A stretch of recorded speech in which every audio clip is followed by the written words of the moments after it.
Tensions between Israel and Iran are taught because of threats between the Jewish state to attack nuclear facilities in the Islamic Republic to prevent it reaching capability to produce nuclear weapons.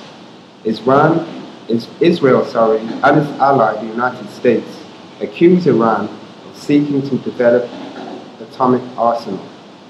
Tehran, of course, consistently denies and says that its nuclear program is exclusively peaceful.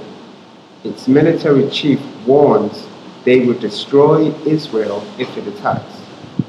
On Saturday, just gone, General Amir Ali Hartzadeh, the head of the Aerospatial Division of the Revolutionary Guards that is in charge of Iran's missiles, said, quote, Iran's response to any aggression will be rapid, firm, destructive, and broad.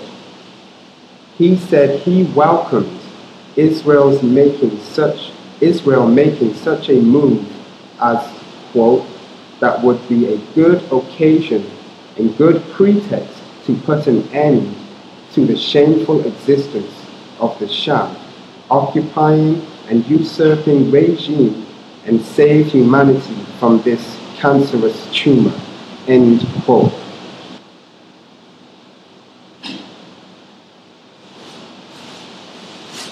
He told the truth.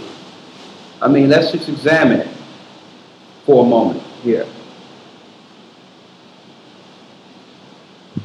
The narrative of Israel being a state since 1948 was because, as they put it, they were a people in exile after suffering much persecution by the hands of German Nazis, people who harmed them and wouldn't respect their way of life. And make this clear, all people were not trying to do anything to Jewish people. These were white German Christians who attacked many people, and some Jewish people died in the midst of a war. But instead of all the people within the war being magnified as casualties, you have those out there who would like to promote and just discuss or expound on the casualties of one particular group. When through war, many people die, all groups die. War in which they developed and began. As a pretext of that, Great Britain promised them Israel, or Palestine, or Israel.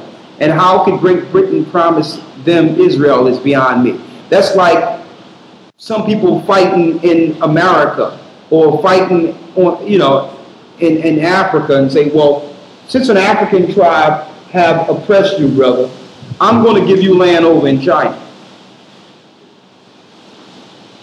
But going back to the original premise, if they was established as a people who was persecuted, why would they now be the aggressors and persecutors of people all over the earth, including Palestine? And how is it that if you bring up facts concerning this, you're automatically demonized by just bringing forth true facts? When you look at their records, it wasn't even 1 million so-called Jewish people killed in the Holocaust, let alone 6 million. But why, if you bring out their facts of how many Jewish people died in that war, that they'll actually call you an Holocaust denier, as if they have a monopoly on Holocaust. So if less than 1 million people died in World War II, and that was a pretext for you to get Israel, how is it what went down in Iraq, where over 1 million people were killed, is not called a Holocaust?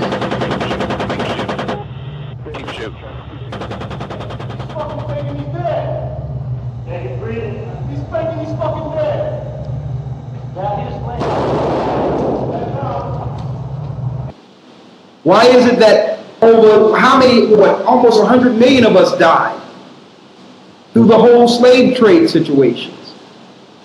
How is that not called a Holocaust? And what makes their people dying more important than other people dying? Who are they to have a monopoly on Holocaust and sympathy? And how can you get sympathy if you continue to waste innocent and destroy innocent blood? How can you sit there and cry the victim of some German guy with a mustache that did something to you in which none of us had anything to do with, and cry about that as a pretext of why you have the right to be in another land killing other people? So, but if this is discussed, you're an anti-Semite, which is utterly ridiculous. I really began to examine this anti-Semite thing. Let me tell you, it's not that you're an anti-Semite. When they make that gesture of anti-Semitism, it automatically changes the subject to something else. It's to get you off topic. It's total conjecture. It has nothing to do with nothing. It's as if a black guy went in and slayed a Chinese guy. I'm going to give you just some examples outside of them to show you how ridiculous this is. A black guy go kill a Chinese guy. Put a bullet in his head. The Chinese family is upset. Why did you kill my brother? Why did you kill my brother? And the black guy looks at the Chinese family who's looking at their children dying, blood on the ground, and they're looking at them and say, well, you're anti-black. You're anti-black. The gun is smoking in my hand. You understand? The Chinese guy's dead. And now the conversation is not the Chinese guy laying on the ground, not the fatality. That's not the discussion. I want to switch it because I'm caught red-handed, well, black-handed, with a smoking gun. And so, since I don't want to deal with what everyone can see, I can move the subject to, you're being anti-black, and don't you know that 99 million of my people died in the slave trade? Does that make any sense to you? Does that make any sense to you? Now, I'll use an analogy outside of Jewish people to show you how ridiculous the whole thing is. You can't get a state because you've been persecuted and then persecute people. And then when people bring it up, that, hold up, you didn't get the state to kill other people. Then they demonize you and call you anti-Semitic, so you can't even fight against the evil they're doing to other people. What gives them the right? It's totally ridiculous, and people need to stand together against. I mean, it's psychotic. They need to stand against this psychopathic programming to make you feel as if you did something to them. Listen, I'm not Hitler, and I don't have a mustache. They didn't move me out someplace after the whole World War II. Hitler never died either. They moved him someplace. He was a prop. He's another Bin Laden, okay? We never did that to you. The Palestinians never did that. None of the people why don't you fight the Germans? The Germans and Poland are still demonized over something.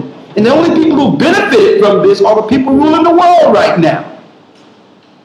But they want to make you believe and have train. What they do is they train their little children to cry and feel a certain type of way and show them old gory movies of what happened doing in black and whites so that they can keep the programming going and make you feel like you're Hitler. So you can't talk about the atheists who are really controlling the system over there in Israel, the lobbyists who are planning war after war to kill innocent people. You can't talk about that. You can't talk about the Palestinians who welcomed them into their land originally and defended them and now are dying in mass droves. You can't talk about the black ethnic cleansing that's going on right now in Israel.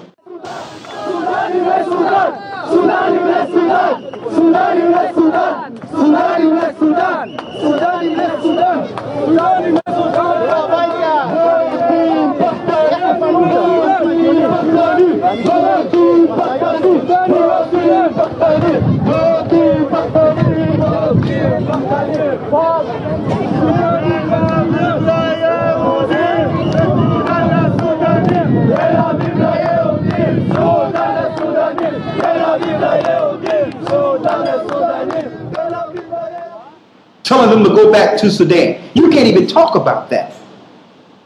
Or you're an anti-Semite. When yet they embraced other people as a cover at first so that they can prove that this is how a democracy should work in the Middle East. See, it was a photo op to make you believe they was really down with us. And now they got their military together. They got us all vaccinated up and our minds are messed up and our armies are now spread thin and destroyed. And they own the UN army. They own the banks now. Now, let me tell you, they don't need to front anymore. They're coming out. They're showing their fangs and horns. Showing what the agenda was from the beginning. 1948 had nothing to do with Bible prophecy and people being restored to Israel. Don't buy the game. Okay? Christ is going to restore Israel. Don't feed into the hype, the propaganda. They did not go into Israel for religious reasons. The majority of the politicians and powers that came up with that plan, that are over that whole construct, are atheists. They're Satanists. They're Kabbalists.